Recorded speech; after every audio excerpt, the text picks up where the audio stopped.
بسم الله الرحمن الرحيم الحمد لله رب العالمين وصلى الله على سيدنا محمد وآله وصحبه وسلم وعشر كني شنات وكم عشر دي مكتبة الشاملة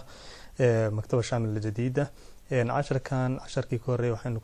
كسو شرحني البحث وحين كدوران كريني سيدو كاليتو F3 وهذه لا يكون اسلا سيداس نوغسو بحيث زر البحث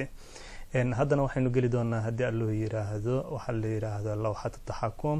waxaynu ka dooran karnaa sidoo kale keyboardka F2 haddana F2 qabanana way inoo furmaysaa daaqadu labada jeer isku si ay inoogu furmaysaa marka butankani butamada muhiimka ayuu ka mid yahay sharaxaadeedana kuwa yaalaha aan taabanayna ayuu ku jiraa butankani wuxuu qabanayaa marka hore al-kutub buu leeyahay at-tasniif buu leeyahay al-mu'allifin buu leeyahay saddexdaas xaba ayuu ka kooban yahayba oo butanadii hore uu ka khiyaaraad yahay waxyaabaha ugu muhiimsan oo butankan aan ka adeegsan karayno waxa way ka mid tahay in ma garanaysaa kitaab aynu kala bixi karayno maktaba shaamila tusaale kitaab tafsiir ah hadii ay ku reeyay tafsiirka waxa laga yaabaa kitaab weyn inuu noqdo مثلا usul al-fiqh soo qabo jamaa al-ilmi الشافعي halka ayaan ku dhufanayna haylad baan soo saari xaga ayaan ku dhufanayaa marka kitaabkii xaqii tagay markaas ayaan istar dhihi doona tasdiir dhahaysa hadaad u baahan tahay inaad la baxdo hadii kale aad u baahan tahay siyaabo kale inaad adeegsato qodobka ugu muhiimsan oo hadii la yiri kitaab inaad kala bixi karayso isagana haylad baan saarayna tasdiir al-kutub baan dhahayna marka ayaa kitaabkaasna inoo soo baxaya waxyaabaha kale oo muhiimka oo halkan laga dhaxlayo waxa kamid ah kitaab weeye waan hadii la yiri aan dirmaahin waqtina qaata laga yaab waxyaabaha muhiimka ah kale oo meeshaad ka baranaysa waxa kamid ah in ay leedahay yaani mufaddala meeshan ku soo baranay markaynu joognay ikhtiyaar kitaab waxaan jeedaa ikhtiyaar kitaabaha mufaddala waan naga soo aragnay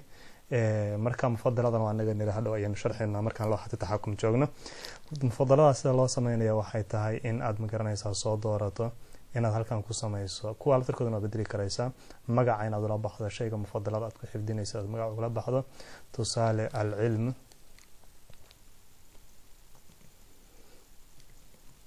waxaanu la baxnay magaca al-ilmi ee batankan ka dambeeyay ku dhufanayna markaanu ku dhufano kor ayuu ku biiray waxay u baahan tahay markaan highlight saarno asaga markaan highlight saarno ayaan kutubtan u baahanay halkan ka soo dooranayna tusaale kitaabka kan u baahanay wuxuu ka mid yahay tafaasiirta kutub gaar ah jirta mujaahid oo kale taan u baahanahay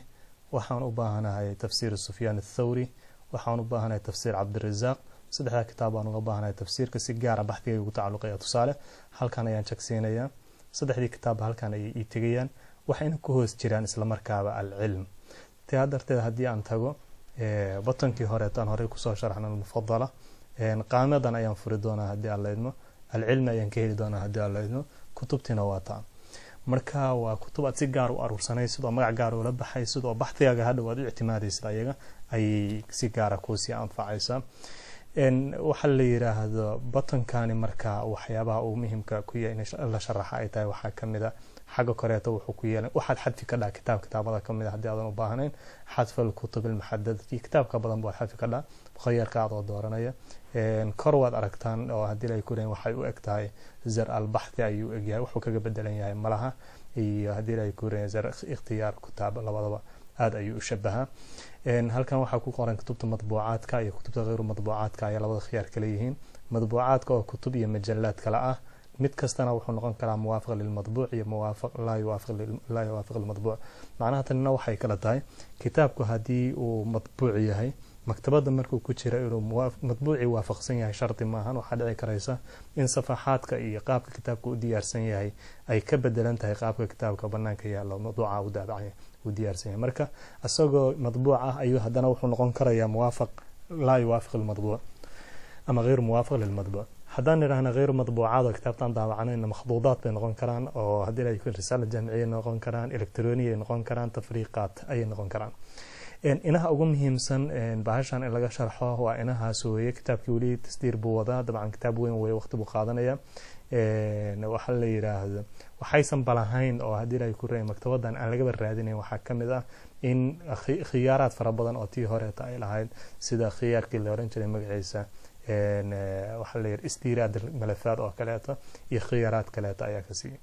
halkan laftirkeeda lawxada taxakum markaynu joogno taas sharaxaad aad u fara badan bay lahayd khiyaaraad fara badan bay lahayd laakiin tan way kooban tahay